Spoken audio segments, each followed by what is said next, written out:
Você sabia? Um jornalista francês, ao vivo, ousou criticar a cultura brasileira, mas o resultado explodiu instantaneamente, deixando a audiência em choque e o governo tentando apagar o incêndio.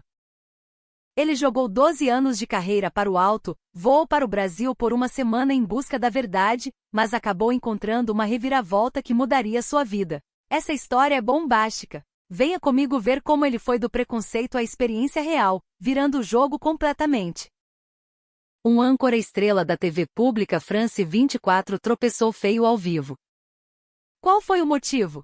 Ele comparou o que viu no Brasil com a França e Portugal, e soltou uma frase de cair o queixo. Assim que o programa acabou, os espectadores franceses ficaram furiosos. Muitos perguntaram: "Você ficou maluco?" O vídeo viralizou nas redes sociais como um vírus. Até as autoridades francesas ficaram nervosas e tentaram botar panos quentes. O que esse âncora viveu naquela semana no Brasil para arriscar sua reputação e dizer uma verdade tão chocante? Olá a todos, queridos amigos. Eu sou a voz que narra a saga de Marc Levelle, correspondente sênior da France 24.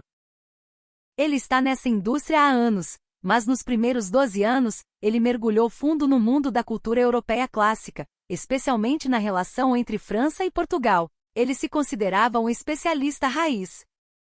A Sorbonne lhe deu um doutorado em estudos europeus. Ele viveu em Lisboa por 3 anos, absorvendo a sofisticação da mãe pátria. Naquele dia, tudo parecia normal. Sentado no estúdio da France 24, preparando um especial sobre os 200 anos de influência europeia nas Américas. Ele falava com arrogância: "Senhoras e senhores, hoje vamos falar sobre a linha tênue entre a cultura original e a cultura copiada." Ele olhou para a câmera e disparou: "A cultura portuguesa carrega milênios de história e filosofia. E o Brasil? Bem, não passa de uma ex-colônia que pegou a casca da cultura europeia e a transformou em algo bagunçado e informal." A audiência explodiu, os comentários lotaram. "É isso aí, Levelle entende a alma da alta cultura", diziam alguns elitistas. "O Brasil é apenas uma cópia mal feita", pensava ele. Ele sentia que tinha tocado na ferida. Especialmente quando falava da música brasileira, dizendo que o MPB e o funk eram apenas degradações da música clássica ou do fado. Essa opinião causou um maremoto. Assim que o programa acabou, o editor-chefe Pierre Clair correu até ele, animado. "Levelle, você botou fogo no parquinho." A reação do público foi insana, disse ele com olhos brilhantes. "Que tal um especial de profundidade? Voe para o Brasil. Vá para o Rio de Janeiro e São Paulo. Mostre in loco a diferença abismal entre a civilização europeia e a cópia tropical." Meu coração acelerou. Era a chance que eu esperava. Eu ia provar a natureza imitadora da cultura brasileira. Eu estava confiante de que mostraria a todos a elegância original de Portugal versus a cafonice do Brasil. Naquela noite, caminhando nas ruas frias de Paris, comecei a planejar como dissecariam aquele país. A música brasileira imita a europeia, as novelas copiam o drama português, até a comida parece uma versão pesada da culinária mediterrânea, pensava eu. Liguei para Pierre: "Estou indo para o Brasil. Você vai ver." Ele riu: "Vá lá e exponha a verdade. Mostre que nossa cultura é a original." Postei nas redes sociais, embarcando para o Brasil para mostrar a essência da cultura europeia e a verdadeira face da cultura brasileira. Recebi milhares de likes. Na reunião de pauta, o plano foi selado: uma batalha pela justiça cultural. O editor disse sério: "A mídia ocidental romantiza muito o Brasil tropical. Vamos tirar essa máscara." O roteiro: Rio de Janeiro como base, visitar locais culturais e comparar com a Europa. Eu estava empolgado. Reservando passagens e hotéis, imaginava como seriam os brasileiros. Pelo que eu sabia, as ruas seriam uma tentativa falha de imitar Lisboa ou Paris. Na noite anterior, arrumando as malas, decidi que escavaria a fundo a falta de originalidade deles. Meu caderno estava cheio de notas comparativas: arquitetura, música, comida. Entrei no táxi para o aeroporto pensando no que essa viagem significaria. Talvez confirmasse minhas crenças. Eu não sabia que aquela viagem destruiria quem eu era. Ao pousar no aeroporto internacional do Galeão, Gig, no Rio, senti algo estranho. Saindo do avião, esperava ver aquela tentativa de organização europeia, mas falha. Não vi nada disso. Havia uma atmosfera de boas-vindas completamente diferente. Nos portões automáticos, a máquina escaneou meu passaporte e rosto em segundos. Foi mais rápido que no Charles de Gaulle. Fiquei surpreso. As malas chegaram rápido. Olhei em volta, os funcionários falavam várias línguas, inclusive francês. Pensei, isso não é imitação, é um estilo próprio de serviço, mais caloroso. O design do aeroporto me chocou. Não era o minimalismo frio da Europa. Era uma mistura de modernidade com curvas, cores e natureza. Uma estética única com um calor e textura que faltam nos aeroportos japoneses ou franceses. Saí para pegar um táxi Uber. A fila era organizada, mas não silenciosa como em Zurique. As pessoas conversavam, riam, mas mantinham a ordem. O motorista sorriu. Olá, bom dia. Para onde vamos? Para minha surpresa, ele falou em francês. Bonjour. Onde o senhor vai no Rio? Eu deixei escapar. Você fala francês? Um pouquinho, ele riu. Muitos turistas franceses vêm aqui, então aprendi o básico. Também falo espanhol e inglês, mas o francês tem um charme, né? Aquilo me pegou desprevenido. Francês tem charme? Isso não combinava com a imagem de um povo que apenas nos copiava. O táxi entrou na linha vermelha. Olhei pela janela. A cidade exalava uma cor diferente da Europa. O que está achando do Brasil? Perguntou o motorista curioso. Primeira vez respondi cauteloso. É bem diferente da Europa, né? Disse ele relaxado. A Europa é chique, claro, mas a gente tem nosso próprio ritmo, nosso gingado. Entrando na Zona Sul, a vista me deixou boquiaberto. O Pão de Açúcar e o Cristo Redentor. Não havia aquela uniformidade monótona dos prédios de Paris. Cada prédio tinha sua personalidade. Outdoors coloridos, uma beleza caótica, mas vibrante. Aquele é o Cristo, disse ele. Não tem nada igual na Europa. É verdade, respondi. Nem em Lisboa tem algo tão imponente nessa escala. No hotel, a recepcionista falou um francês com sotaque adorável, mas com um calor humano que jamais recebi em Paris. Seja bem-vindo, monsieur. Descansei e fui caminhar em Copacabana. As pessoas se vestiam com estilo, mas não era a moda de Milão. Era algo tropical, despojado, autêntico. Entrei num café. A decoração não imitava os bistros parisienses, era rústica com madeira e plantas tropicais. O garçom me ofereceu um pão de queijo e disse que o café era colhido em Minas Gerais. Tomei o café e abri meu notebook. Algo estava errado. A cópia barata que eu esperava não estava lá. Sentia uma autenticidade puramente brasileira. Mandei mensagem para o editor. Primeiro dia. Diferente do esperado. Preciso investigar mais. Ele respondeu, não se engane pelas aparências. Cave fundo. Voltando ao hotel, as luzes da orla acenderam. Mais vibrante, mais humano que a Europa. Olhando pela janela, senti uma inquietação. Será que ignorei algo? No dia seguinte fui à Avenida Paulista, tinha pegado a ponte aérea para São Paulo para ver o lado moderno. Queria ver o consumo. No metrô, avisos em português e inglês, super limpo e moderno. Na Paulista a energia era insana. Músicos de rua tocando funk e MPB, não imitações de pop americano. Entrei numa cafeteria chique. Pedi um expresso. Um brasileiro na mesa ao lado puxou papo. Você é francês, né? Sim, de Paris. Morei lá 1 ano, disse ele entusiasmado. Amo a França, a cultura é profunda. Mas sabe, o Brasil tem uma energia que eu sentia falta lá. Conversamos por meia hora. Ele falava da França com respeito, sem nenhum complexo de inferioridade. Para ele, cada país tinha sua beleza. Fui ao banheiro e ao voltar, meu coração parou. Minha bolsa. Uma bolsa de couro italiana, cara, com passaporte, cartões e dinheiro. Sumiu. Suei frio. Acabou, pensei. Estou no Brasil. Já era. Fui roubado. Eu estava pronto para desistir e sair da loja desesperado, confirmando todos os meus preconceitos sobre a insegurança. Quando estava na porta, o garçom gritou: Senhor, senhor, sua bolsa. Olhei para trás. Ele corria com minha bolsa na mão. Abri trêmulo. Tudo estava lá. Dinheiro, passaporte. Muito obrigado. Onde você achou? Perguntei chocado. O senhor deixou na mesa quando foi ao banheiro. Guardei para ninguém pegar. Ele sorriu. Tentei dar uma gorjeta alta. Ele recusou com a mão. Não precisa. É o certo a se fazer. Fiquei paralisado. É o certo a se fazer. A honestidade não era uma regra imposta pelo medo, mas algo natural para aquele trabalhador. Em Paris, batedores de carteira são comuns. Ali no perigoso Brasil fui salvo pela honestidade. Caminhei na rua atordoado. Esse é o país que eu dizia ser uma cópia inferior? De onde vem essa integridade?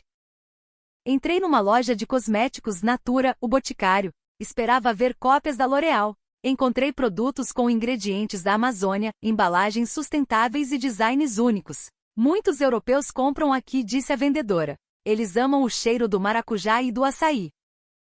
O Brasil não imitava, ele exportava tendência. Na hora do almoço fui a uma churrascaria. Nada de imitar a culinária francesa. A carne, o tempero, a fartura. Era uma explosão de sabor que a finura europeia às vezes perde. Uma senhora na mesa ao lado me ofereceu um pedaço de queijo coalho. Experimenta, gringo. É bom. Aquele sorriso. À tarde, visitei um museu histórico. Vi a arte barroca brasileira. O guia explicou. O barroco aqui ganhou características próprias feitas por mãos de artistas negros e indígenas como o Aleijadinho. Não é cópia de Portugal, é uma reinvenção. Aquilo explodiu minha mente. Não era uma versão piorada da Europa, era uma evolução. À noite comi um podrão cachorro-quente de rua. O dono me deu um refrigerante de brinde. Bem-vindo ao Brasil. Perguntei ao taxista na volta. A honestidade é comum aqui? Claro, disse ele. A gente trabalha duro. O que é dos outros, é dos outros. Minha mãe me ensinou assim. O Brasil tem problemas, claro, mas o povo é bom. Mandei mensagem para o editor. A honestidade e a simpatia aqui são chocantes. Ele respondeu, é só fachada. Vá ver a indústria amanhã. Quero ver se eles têm tecnologia ou se só montam peças nossas. Dia seguinte, visita a Embraer, em São José dos Campos. O orgulho da tecnologia nacional. Eu esperava ver um galpão montando peças importadas. No metrô e no trem, vi anúncios da Embraer, voando alto com tecnologia brasileira. Cheguei à sede. Prédios magníficos. O guia me recebeu em francês impecável. Monsieur Levelle, bem-vindo à terceira maior fabricante de jatos do mundo. O saguão era futurista. Telas mostravam os jatos e dois. Nós projetamos tudo aqui. Avionica, aerodinâmica, disse o engenheiro-chefe. Vocês projetam? Não copiam da Airbus ou Boeing? Perguntei cético. O engenheiro riu. Nós inovamos. Nossos jatos regionais são os mais eficientes do mundo. A KLM, a Air France. Todas compram da gente. Visitei a linha de montagem. Tecnologia de ponta. Engenheiros brasileiros criando soluções que nem a Europa tinha pensado. O brasileiro é criativo, disse ele. A gente resolve problemas com poucos recursos. Isso gera inovação. Saí de lá olhando para aquele prédio. O Brasil não copiava tecnologia, ele competia de igual para igual. À noite fui jantar numa feira de rua. Comi um pastel. O clima era caótico, barulhento, mas feliz. Jovens riam, conversavam. Senti que a bagunça que eu criticava era, na verdade, vida pulsando. Tentei escrever meu relatório detonando o Brasil. Não consegui. Minhas mãos travaram. Eu não estava vendo uma cópia. Estava vendo uma cultura original. Editor, ei, não se deixe levar. Ache as falhas. Prove que eles dependem da Europa. Suspirei. Ele não entendia. Quarto dia, música e TV. Fui a um estúdio de gravação no Rio. Um produtor famoso me mostrou os equipamentos. Vocês copiam o pop americano? Perguntei. Ele riu. Já fizemos isso. Hoje, o mundo quer ouvir o nosso beat. O funk, o sertanejo, a bossa nova. A gente exporta ritmo. Ele tocou uma faixa. A batida era complexa, visceral. Nada a ver com o pop enlatado. Fui a um set de filmagem da Globo. O ritmo de produção de novelas era insano, industrial, mas com uma qualidade técnica invejável. Nossas histórias são sobre gente de verdade, disse o diretor.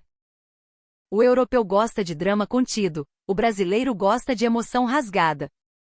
Quinto dia, Museu Nacional, o que foi recuperado e a história colonial. Vi artefatos indígenas. A cultura brasileira não começou em 1500, disse o guia.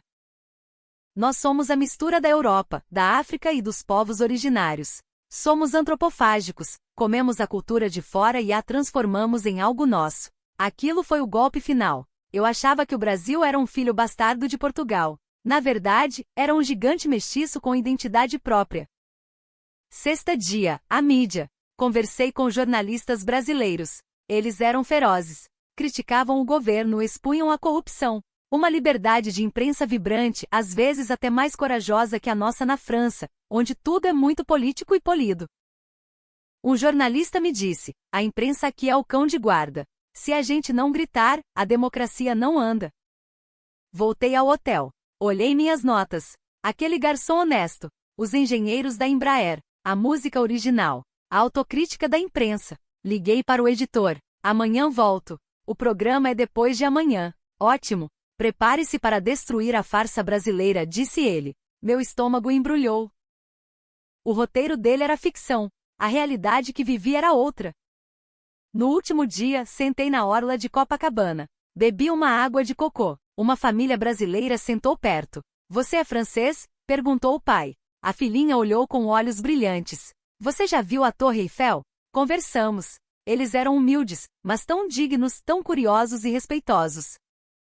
O Brasil tem muito a aprender, mas a gente tem orgulho do nosso país, disse o pai. Aquela humildade me quebrou. Decidi ali. Eu não podia mentir. Não podia trair o garçom que devolveu minha bolsa, nem os engenheiros, nem aquela família. Eu seria um jornalista de verdade. Cheguei em Paris. Clima pesado. Colegas. E aí? O Brasil é aquela selva bagunçada mesmo? Pierre, o editor, vai ser um sucesso. Vamos mostrar como eles são uma sombra da Europa. Fui para a maquiagem. Estava pálido. Nervoso? Perguntou a maquiadora. Muito. Hoje minha carreira está em jogo. Estúdio. Luzes. Contagem regressiva. 3, 2, 1. Michele, a âncora. Hoje recebemos Mark Levelle, recém-chegado do Brasil. Mark, qual foi sua impressão?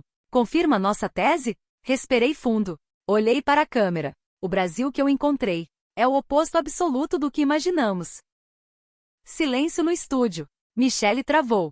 O Brasil não é uma cópia barata da Europa. É um celeiro de cultura original e vibrante. No ponto eletrônico, o diretor gritava. O editor gesticulava furioso. Eu continuei. A música deles dita tendências. A tecnologia deles, como na Embraer, compete com a nossa e às vezes ganha. E sobre a ética? Contei a história da bolsa. Eu perdi uma bolsa Hermes num café. Um trabalhador correu para me devolver. Recusou recompensa. Disse que era questão de honra. O estúdio estava em pânico.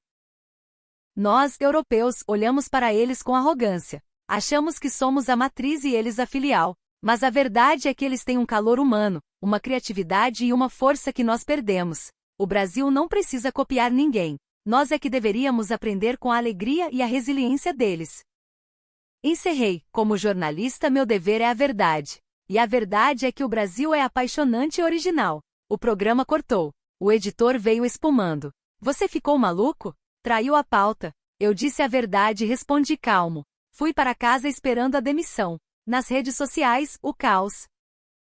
Traidor da cultura francesa, diziam uns. Mas outros. Finalmente alguém falou a verdade, respeito total. Brasileiros invadiram os comentários com amor. 3 dias depois, reviravolta. A audiência foi recorde. O público jovem adorou a honestidade. O editor me chamou. Mark, os números são incríveis. Querem mais. Querem uma série, Quebrando Preconceitos. A Sorbonne me ligou. A Embaixada do Brasil mandou agradecimentos. E o melhor, recebi uma carta do garçom do Rio. Vi seu vídeo. Fiquei feliz. Volte sempre. Um mês depois, a série estreou. Eu era um jornalista preconceituoso. O Brasil me curou. 3 meses depois, voltei ao Brasil. Não para julgar, mas para aprender. Fui ao Pelourinho, à Amazônia. 1 ano depois, lancei o livro, Uma Semana que Mudou Tudo. Best-seller. Hoje, sou um observador cultural que constrói pontes, não muros. O Brasil me ensinou a maior lição, a humildade de olhar o outro sem filtros. Se eu tivesse seguido o roteiro do editor, teria mantido meu emprego, mas perdido minha alma. O Brasil me deu um presente, a verdade. Obrigado, Brasil. E obrigado a vocês por assistirem. Se inscrevam, curtam e compartilhem. Vamos espalhar